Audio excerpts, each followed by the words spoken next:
Welcome and thank you for choosing True Grit, the show about what it really takes to rise, rebuild, and stay the course when life hits hard. I'm Kalish and Emma, a coach, storyteller, and believer in the kind of strength you can't fake.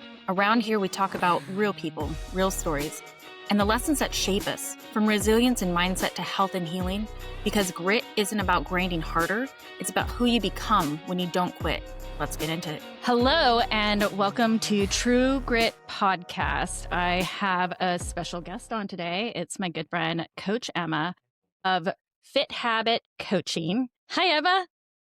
Hey. I'm really excited to have you on. We had a great conversation last week where I got to be in the hot seat on your podcast and had some, again, really great insight and banter back and forth a bit about like what we're passionate about and what we deliver for our clients. We go back several months where we kind of got this like coaches circle, and we really get to lean on one another's expertise. And I love that camaraderie that we have. There's a lot of humor that goes on there as well.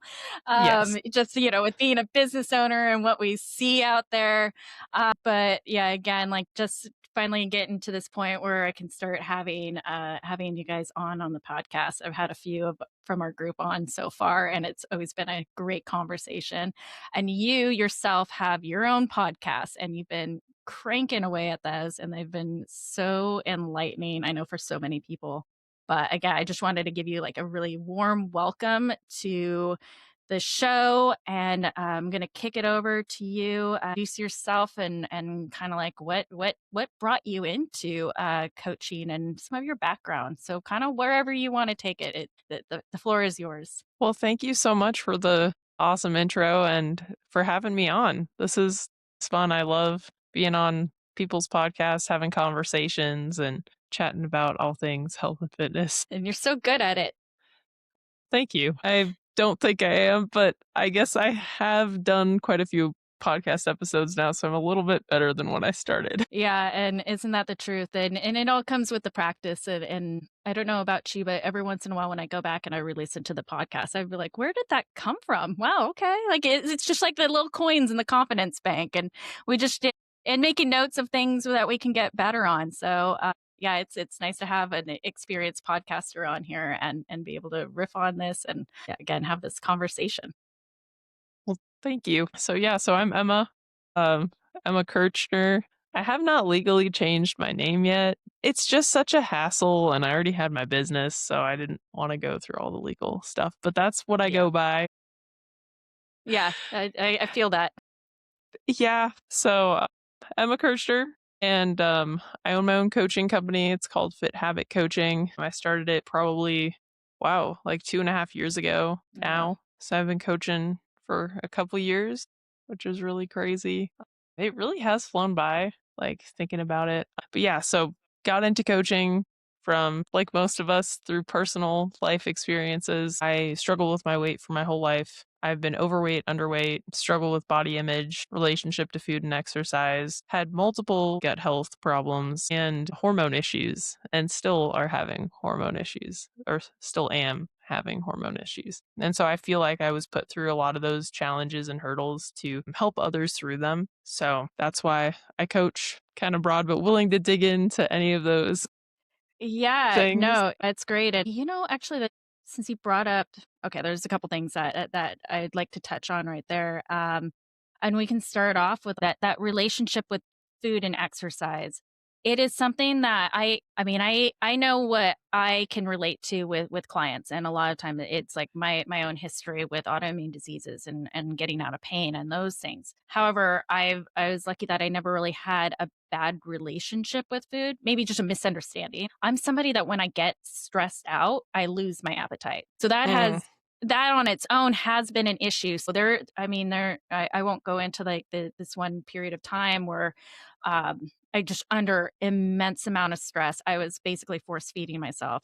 But I got down to like 97 pounds, even though I was still trying to make a conscious effort to keep myself going. And actually a little note on that too. I still don't have visible abs. So people who keep thinking that they just need to keep losing and losing and losing, like, no, it's still not the thing. But that's a little side note on there. But I actually want to hear a little bit about the relationship with food coming from your perspective. What was going on for you? Was it food noise, or I'll let you take over on that and hear more about like what you were going through and how you kind of overcame that. Yeah, yeah, it stemmed from childhood. So my dad was really controlling about the foods that we had in the house, and I love my parents, so I'm not saying this to badmouth them or anything, but this is what happened. And Yeah. they were doing their best to keep me healthy and, all this stuff, but it did not pan out like they had planned. But yeah, so my dad was very controlling of the foods we had in the house. When we'd go out to eat, he would order for me. And my Mm. mom, we would go get McDonald's and hide it from him in the trash. And she had a secret stash of sweets and that sort of stuff. So it was always like a forbidden thing for me to eat, like quote unquote unhealthy foods, right? Cookies, candy, chips, whatever, basically processed food. Mhm. So I'd go to friends' houses and I would eat so much of it. But I'm 6 feet tall, so I was always a big kid. So I could eat a lot. I was very active. I did a lot of sports as a kid. So you didn't really see, I wasn't super chunky or overweight till like high school. But yeah, so that's kinda how it developed, and really there were a lot of things. I still for the longest time so my relationship with exercise was unhealthy because I was a Division I athlete, so I Oh, played wow. sports in college, I played water polo, and I was used to working out 4 hours a day. So when that ended, I continued working out 4 hours or more a day, Mm. which contributed to the loss of the menstrual cycle and all of that fun gut health and stuff. But, when I was and part of the food and the body image, they're all kinda, like, intertwines. When I realized, like, I was overweight, I was like, "Oh, I'm gonna, like, not eat foods and cut out carbs and cut out, like, quote, unquote, processed foods." And then, when I'd get access to those, I'd overindulge. So it was kind of this cycle. Kind of like a binge restrict. Is that what I'm hearing? Yeah.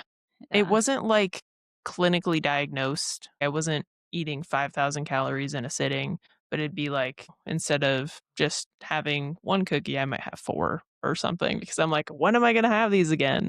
Yeah. Yeah, so that was kind of my thing, and then when I I realized that we actually need carbs for survival, and I was like, I'm gonna start to integrate more of these into my diet. And I discovered tracking, and I was like, oh, I can fit in a cookie every day if I really wanted one. And that's not going to make me fat. It's not going to disrupt my metabolic health. Then I also started to connect to how foods made me feel. And it just Mm. made me want to eat whole foods most of the time. So it's like a kind of multifaceted approach. Yeah. So, yeah, that's interesting. I'm sure, obviously, like you said, I think that your father had your best interest in mind.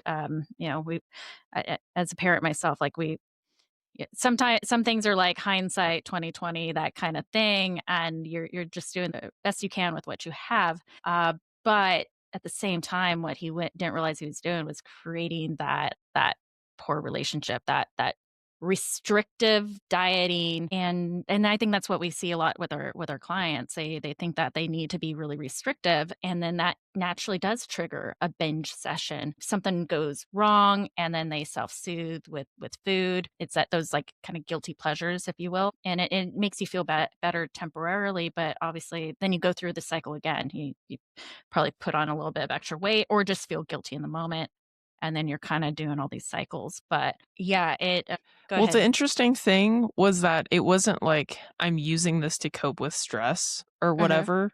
It was just I really liked the food and how it tasted, and I'm not allowed to have it. So when I Yeah. had it, so that's something that I with stress for me, my coping mechanism was exercise. So it was really hard for me to because I was always active. I was always in sports, training. I started lifting when I was 14. So I've been doing, like, physical activity for a while, but yeah. So the food was more of like a dopamine thing. It just tastes so good, I wanna eat more of it. Right, yeah, and understandable, and and it kinda sounds like because you were such an active athlete that but didn't really have that full support of nutrition advice, and I think that's still going on today where we've got a lot of these, like, these athletes, and people still don't know how to deal with them, not deal with them, but how to coach them through the nutrition side. Maybe they'll just like keep shoving food at them just to keep them going, and chips or whatever, just so you have some fuel and you can get back out there on the field and do whatever it is that you're in the pool and do what you need to do. Um, and I've seen it with even friends of mine who had really like their kids are phenomenal at sports, being football players, those sorts of things on the varsity team. And like their minds were blown when I'm sitting there going like, no, they need to have more protein. They're cramming all these like this junk in there, but they're Yep. not being fully supported to build the muscles and recover. But then, like you were saying, it's that you would cut carbs too, and I Yeah, and mean, I was in college, like, as an athlete, and I was not eating carbs. Like, yeah, like, that's, like, the worst thing. I was like, "Oh, I can't have any, like," and I mean, part of it was the carbs that we were provided. So this is another, like, mind-boggling thing. Like, we're Division I athletes, like, top athlete.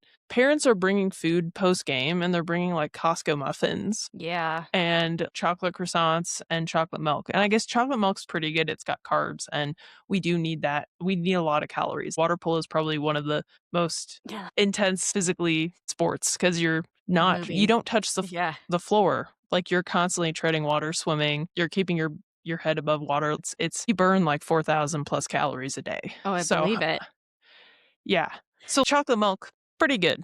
But like the other Yeah. crap, I'm like, what? Like, why? And there's no protein, anything. When we would travel, we would go out to fast food. So, I mean, the things that I were choosing to eat were healthier and better fueling, but yeah, very restrictive and definitely hindered my performance. Yeah. Yeah, I could see that that happening now you know a little bit better about that. And then I think that that kinda leads us into the hormonal issues, and I would love to hear your take on this, given your background with more functional health knowledge that you have in gut health. This whole conversation where fats and protein are essential, like those are the essential macronutrients. But a lot of people will say that carbs can go bye bye because they're not essential. Mm, I beg to differ on this, especially as women. I think mhm. that we have a different physiology from men, and then we know that this most of the studies are done on college age males. We don't get a lot of studies on females because our hormones do fluctuate and they don't like that. And anyway, it makes everything all confusing, whatever, more complicated. That's what I mean to say. So I would love to hear your thoughts on that as well, that maybe carbs are actually essential for women and our metabolic health, and or how much men benefit from it too, maybe for their hormones, and maybe what you might know or your insights on that. Yeah, yeah, carbs are essential. I mean, not technically, but yes, really, everybody If you should want be to eating thrive. carbs. Yeah, Yeah. if you wanna thrive, you wanna be optimal, eat carbs. One, just for quality of life, it makes life more enjoyable to be able it's so restrictive to not be able to eat an entire macronutrient. Like, that's crazy, and that Mhm. causes a lot of stress for people. That caused me a lot of stress. I'm like, "What am I gonna eat when I'm going out to eat or when I'm traveling with the team or whatever," right? But just physiologically, like, well, one, what comes with carbs? Fiber. Yes. Fiber is so important for just digestive health. It actually helps a lot of high fiber foods help get rid of excessive estrogen. So that is very beneficial for men. So, Yeah. yeah. And if your digestion is off, then that can affect your hormones as well. I'm not great at sciencey words, so I don't remember exactly, but basically, part of the hormones, like the gut health and hormonal health are heavily correlated. So if you're not having regular bowel movements, there's probably excess estrogen hanging out in your intestines, which can affect your hormones and other stuff. So Yeah. for fiber, carbs are really, really important. But oftentimes, so I've had some clients actually recently, and they're like, I just can't eat carbs. I don't feel good. I get really bloated, yada yada. Most people have gut issues. And so if you have gut issues, if you have an overgrowth of bad bacteria, eating something, maybe even like rice or a banana, that might cause you digestive distress. But that doesn't mean you shouldn't eat carbs and you should avoid them. That means you should address the gut health issue first. Because carbs are super important. They're our body's preferred fuel source. So, and if we don't get enough carbs, your body will convert protein to a carbohydrate. And that's a lot of effort. It's very taxing on the system. And most people are overly stressed. So we don't want to add more stress to our physiology, right? So, anyway, that's Yeah. basically eat carbs. Right. Yes. And as you were saying earlier about just the whole foods version, if we can get away from processed carbohydrates, those are really the big issues that we have and why carbohydrates in general has been vilified. But then you also think about, I guess, with the American diet that we are so carb heavy in the processed department. You got breads and muffins and bagels first thing in the morning. And then you go into lunchtime and it's a sandwich and so bread and whatever. And then we'll do dinner. And maybe that's finally the meal that we have a little bit more protein heavy because usually it kind of goes around that. Unless we're having pasta and then we overdo it with the pasta. Yep. Yeah, and if you think about all of those carb foods, like what else do they have with them? They have a lot of fat. Mm-hmm. So they're really calorie dense. Right. If you and they have added sugar usually. It's like a refined carbohydrate. So that's why they're like, "Oh, carbs are bad. Cut out carbs." You're cutting out most of your daily calories, which is why people lose a lot of weight when they do that. Yes, and Crazy. and then we talk about like the order in which you'll eat food as well. So, what is your usual advice when it comes to food prioritization, and that sort of thing? Depends on the client because I have some clients that undereat, and so for them, I'm like, have simple carbs by themselves first thing in the morning. That's gonna stimulate your appetite 'cause it's gonna spike your blood sugar and drop it, Okay. and then you'll be able to eat more throughout the day because 'cause they're, like, super underfueling, like, 1,000 to 1,500 calories Mhm. and they're not hungry. Part of it is psychological for sure, but so for those clients, that's what I'd recommend. But for most people are overweight. Most people need to lose some weight. So I recommend protein first. Make sure we're getting that protein in, then fiber, and then enjoy the rest of the food. But depending on the client, like depends on what you're eating too. Like if you're eating a rice bowl, like Mhm. definitely make sure to eat all the protein, but you probably want to mix it together and stuff. So yeah, Yeah.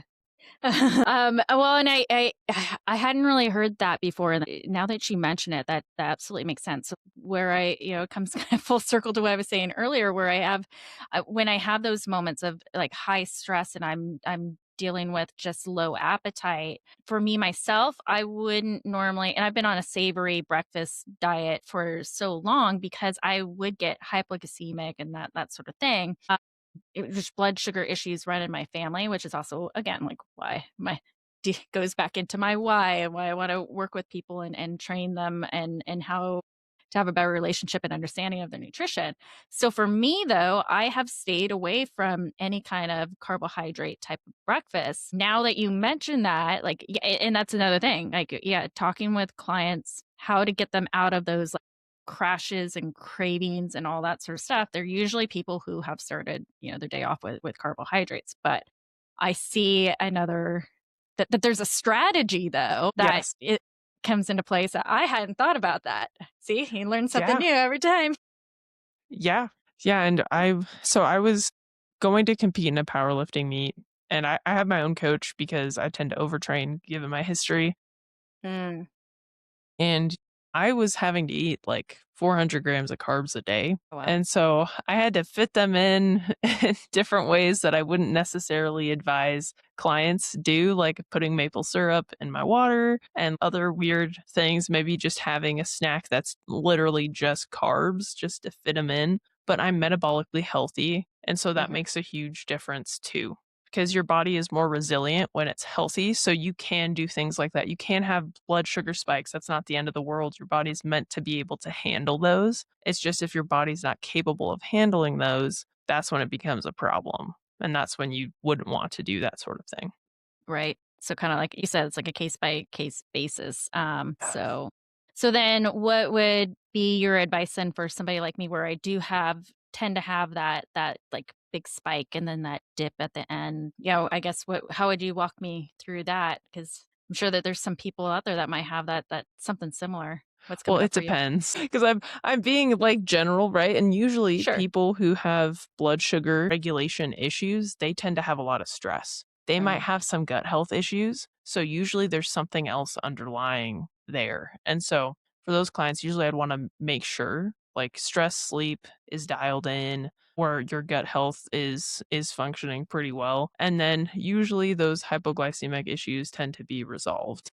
okay. That makes sense because again, like I would lose the appetite because of how high stress I was and the cortisol, and we know how much of an effect on your blood sugar that has as well. I mean, that can crash your blood sugar. Yeah, I had a hypoglycemic episode this summer and my blood Um, sugar dropped to like 45, yeah, it's and not that's fun. really, really low. And I almost passed out. And I was at the time I was taking my blood sugar for fun to learn about it and stuff. And so I'm like, I feel lightheaded, like I'm gonna pass out. And I took my blood sugar and it was 45. And I'm like, okay. And I was super stressed. Yeah. So I ate an apple and I took the morning off and I got better. And my husband didn't understand how quickly it actually does come back up because I've had those hypoglycemic moments and I had gestational diabetes with both babies. Second go round, Wow. had a lot better understanding. So I really just ate the normal way I ate. The first go round, I actually had a nutritionist that gave me really bad advice, unfortunately. That's terrible. I know you gotta discern, but that's who was provided to me through the birthing center that I was going through. But basically, I had to cut out all carbs. I had it in my head that gestational diabetes was different from regular diabetes. I found out afterwards that that's not the case. Your body just functions the same way. It's just a temporary thing. So I cut out all these carbs, and then it's going back to what you're saying. I was so restrictive on that, and then I was so hungry all the time. Like that it just came to a point where I would just once I got a hold of some food, I just didn't care. The physiology kind of takes over, the body starts to take over.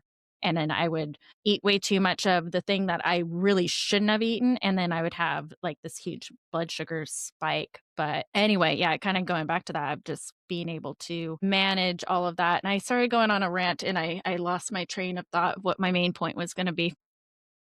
That's okay. That was good insight. I did not know that just because like I don't coach pregnant clients Hmm. because I haven't been through that. One of my clients got pregnant, so I am coaching a pregnant client, but she has not had gestational diabetes, so I haven't looked into that as much. So that's good to know. Sure. Yeah, and I mean, hit me up if that comes up Will and do. stuff.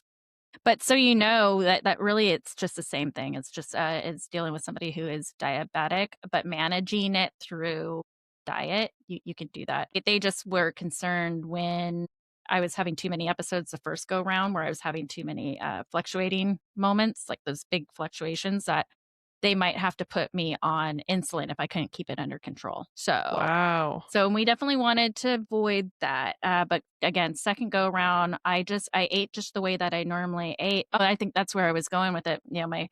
So I still, even with that, I had maybe one or two incidences where I had the hypoglycemic moment. It is scary if anybody hasn't experienced it before, but I mean, it can be really. There's a risk of stroke that can go on too if it's bad enough. So Wow. yeah, and I mean, I feel like that I'd have to look at the statistics of how often that actually occurs, but you feel like you're gonna pass out and just the world starts spinning. But then you get the apple or whatever and just that real quick shock of carbohydrate and your blood sugar recovers pretty quickly. And my husband was like, "No way. It doesn't do that." Yes, it does. Luckily. We both learned something in this conversation. Yes. It is funny, how much of on the same page as you and I are. We were laughing before we went on air. We were both running late because we were both having a snack. Yep. Just trying to get those in where we can so we could show up on camera and actually be present and not having to be thinking about food and Food. having a full fuel. Well, actually, every day at 1:30 to 2:30 is when I have my, like, 3rd meal, like, snack, so it Mm. just kinda worked out. Yeah.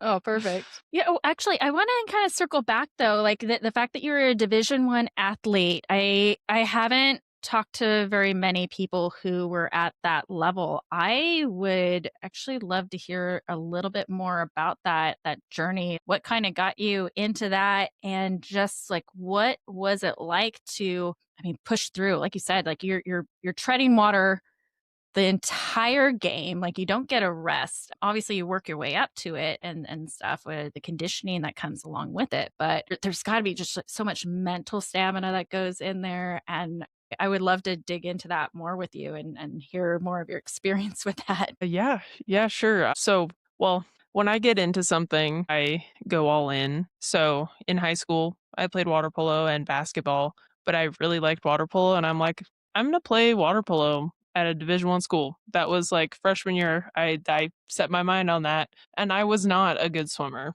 I was not a swimmer turned water polo player. So I started swimming and I would do double days. And this is like for athletic pursuits to be a top elite level athlete, you're going to compromise some of your health to get there, especially as a female athlete. It's just not healthy to be that physically active unless you're properly fueled. But I had no idea about fueling back then. Uh, Right. so, As we so I guess established. yes, yes. So I was doing double days, sometimes triple days. I would just put in the work and I was determined. When I like I said, when I set my mind to something, I make it work, I make it happen. And so I reached out to all the Division 1 schools. At the time, I wanted to be a software engineer. I was a software engineer previously before I was a coach full time. That's right. So yeah, so I looked at all the schools that had women's water polo Division 1 and had a decent engineering program. And so I reached out to all of those. I got recruited by some of them. Some came to watch some of my games. Oh, And then I wow. did recruiting trips. And then yeah, I had 3 options at the end. And I definitely chose the best one because I met my husband at Santa Clara University. Oh, there you go. You love birds.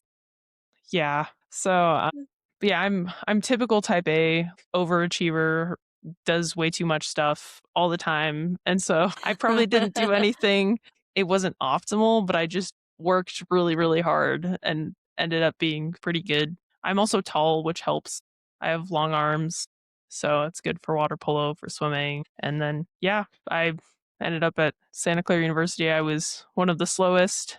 By my senior year, I was one of the fastest because I doubled down on swimming. I wanted to improve my weakest link, and I love to lift, so I was always one of the strongest. But yeah, so I was doing like double days even during the summers, even if I had an internship or whatever. Like I would train twice a day, lifting, swimming, extra water polo, whatever I could get in, which is why it's hard for me to not do too much with regards to exercise. And honestly, like with the games and stuff, like I was so conditioned, like I had so many hours under my belt that I didn't think a lot. It's like Mind Pump talks about like getting in the reps. There's a podcast I listened to of getting in the reps, and it's like then you're like kind of in the zone. You're in like you don't have to think about it anymore. It's just part Oh, of it's it. flow. Yeah. Yeah. Yeah, it was like that feeling when I'd be in a game. I would get nervous every time when I would score or we'd win a game, it was like no high you'd ever experienced. It was just an incredible feeling because of all the hard work leading up to it. I love to really hear that and dig into that because these are things that, and as I've shared with my audience before. Like, I went through mindset, health mindset coaching certification, and what that really is all about. It's not just like you've got like Goggins and Jocko. Like, people will throw around like mindset or whatever. It's kind of this generalized term of just like how you think and how you perform or whatever. But what the type of mindset that I'm talking about is that cultivation of a growth mindset versus a fixed mindset.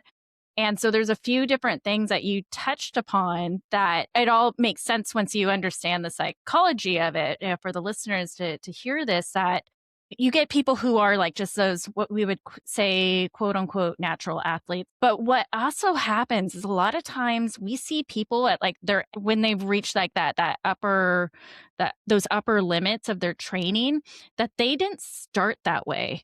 Michael Jordan wasn't Michael Jordan. He had to put in the reps. If I try, I'm not a sports person, so if I try to go ahead and iterate his history, I'm going to completely butcher it. I just know though that when he started, he was not good. He was not great, but he had a passion for it.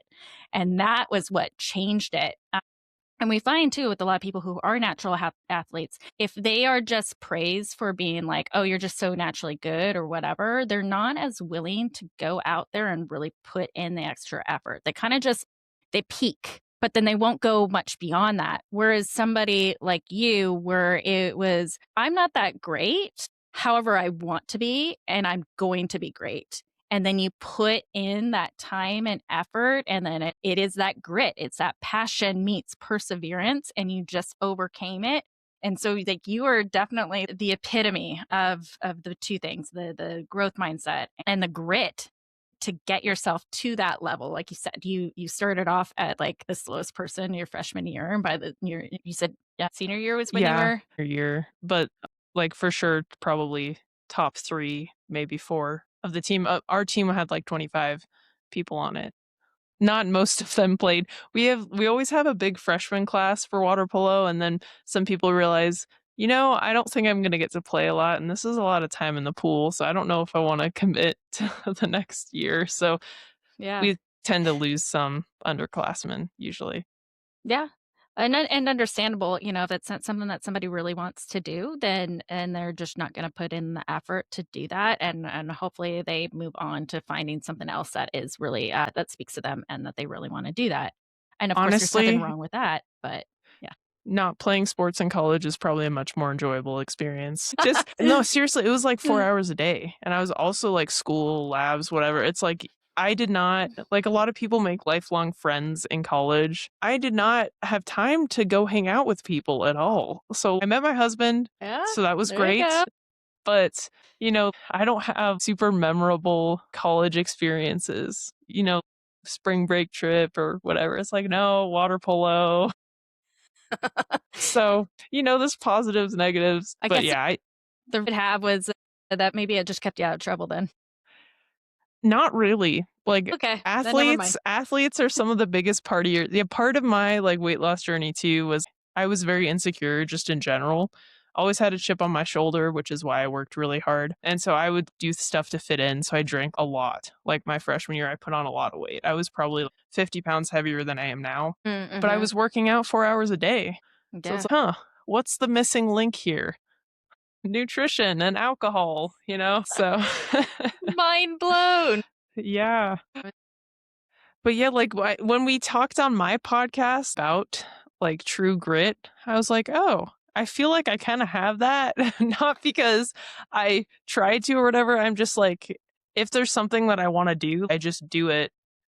Like leaving my software job or whatever. It was like, I'm not making the income I made before. Mm-hmm. Um, but I know this is my passion. I want to do it. So I'm going to make it work.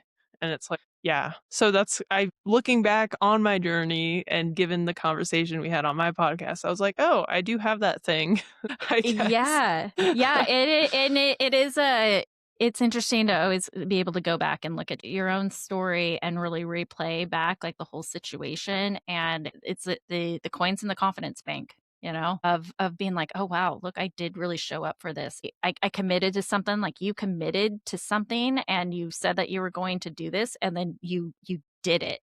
And absolutely, like you have that true grit behind you. And we know as well as but they'll serve you well as an entrepreneur. We know that the entrepreneur space, it's not for everybody. And then you took that risk of I'm going to leave the what you could probably consider the financially responsible job to Yeah, but if it's not filling if it's not filling your cup and you're feeling drained, the quality of life is also part of an income that you just can't put a dollar sign on either. totally Um, agree. and so and then you recognize that and went for your passion, which then really benefits so many people. And with your background and experience and how much you can relate to your clients and being able to help them just because of what you have been through and then what you keep adding on into your knowledge and wisdom. Yeah. And I went through like a lot of stuff and all this, but I'm so glad because I don't look back on anything regretting my college mistakes or my health mistakes or whatever, because that's how I can help more people. And I know you're the same way. Like all the coaches in that group, we're all the same way. We've all had some type of transformative journey, which is why we help people, because we understand how important and valuable it is, and we all have a passion for it, which is why our group is called Coaches That Don't Suck. 'Cause there's a lot of there's a lot of crappy coaches out there. Yeah. Yes. I loved it when you changed the name to that. I really appreciated it. And it was like, yeah, it's a little pat on the back for ourselves, but we'll own it because Yeah, there, as we talked about on your podcast, there's a lot of really bad advice out there. A lot of these fit fluencers that really have no business out there, putting stuff out that's just really for clicks and stuff, and it's not helping people. And the more that we can show up and speak out against that stuff and then help clients understand really what they really should be doing is really impactful as well. And I feel like it's our duty to be doing that. totally agree. Yeah. Well, before we go down any more rabbit holes, I guess we'll start to wrap this up because we have so many other podcasts that we can do in the future. So if anybody has any ideas and they want to expound upon anything else that we've discussed, please throw it my way and we'll make it happen. But I'm definitely planning on having Coach Emma back on here again and digging into some more of these other topics. But is there anything that you would love, like a parting piece of advice before we broadcast where people can reach you? But what piece of advice might you want to impart upon the listeners out here? Great question. I get to do it right back at you. Yeah, this is what I do at the end of every guest episode that I have, because I want people to have the floor to say what's on their hearts, and Yeah. minds. Don't give up. I guess, like, you only fail on your health and fitness journey if you quit. So just don't quit. Keep trying. If something doesn't work, reevaluate, make some changes, and keep going. These journeys take a long time. That's why it's a journey. There really isn't a final destination. Ooh, Maybe there you like go. little big milestones along the way, but just keep going. Don't quit. That is so good and so spot on. And thank you for that. And yeah, everybody, I You're hope that welcome. perked up your ears and you take note of that. All right. So how can people find you? And you definitely have a fantastic podcast that they need to start listening to if they haven't already. Well, thank you. So yeah, you can check out my podcast, Fit Habit Life. It's on, I think, Apple, Spotify, YouTube, and Substack. And then I'm on Instagram, Fit Habit Emma, and you can find me on Facebook, add me as a friend, Emma Kirchner. I post stuff on there almost daily. So friend me, start a convo. Like to help people. It's what I do. Great. All right, there you go. Have it. You can go and find her at all of those multiple locations that you can go and find Emma and connect with her, and take advantage of the knowledge that she has. And again, I was really excited to get into your story and hear more about that. I don't get I wasn't an athlete myself, so this let me branch out and hear more about that athletic mindset. But again, thank you so much for being on. Thank you so much for having me. I appreciate it. It was a lot of fun. Hopefully, the listeners get something good out of my story and tangents. I should hope so. All right, everybody. Thank you so much for listening to this episode, and I will catch you next time. Thank you so much for being here on True Grit. I truly appreciate it. If this episode sparked something in you, share it, subscribe, or leave a quick review. It helps more people find these conversations. For more ways to connect, head to true-grit.fitness or come say hi on Instagram at true.grit_bold.wellness. I'll see you next time with more stories, lessons, and a little bit of grit.